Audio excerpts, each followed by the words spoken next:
Ix-xogħlijiet fuq il-proġett tal-Junction tal-Kappara qegħdin on track, tant li sal-aħħar ta' Settembru se jinfetħu żewġ karreġġjati u l-flyovers. Ħabar dan il-Prim Ministru Joseph Muscat waqt żjara fuq il-post li matula se tera l-fażijiet differenti tal-proġett u b'interess staqsa mistoqsijiet lil periti responsabbli minnu.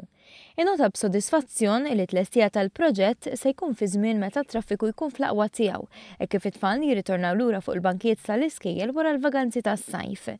Il-Prim Ministru stqar li dan il-proġett li kien ilu snin twal fuq li xkaffax ħadd ma kellu l-kuraġġ jidħol għalih huwa xempju tat-talent f'kull settur li jeżisti f'pajjiżna.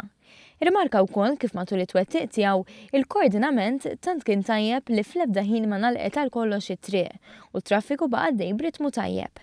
Joseph Muscat tkellem ukoll dwar il-proġett li jmiss, dak tal-Junction tal-Marsa, li għalkemm huwa iżjed komplikat minn tal-Kappara huwa mistenni u bżonjus.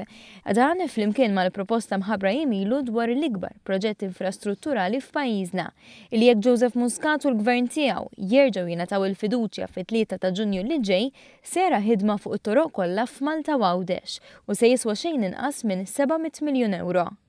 Intant l-andament tax-xogħlijiet fuq il-proġett tal-Junction tal-Kappara, wieħed mill-ikbar proġett infrastrutturali illi qattra pajjiżna, huwa xhieda ċara tal-kredibilità ta' dan il-gvern illi jwettaq dak li wiegħed.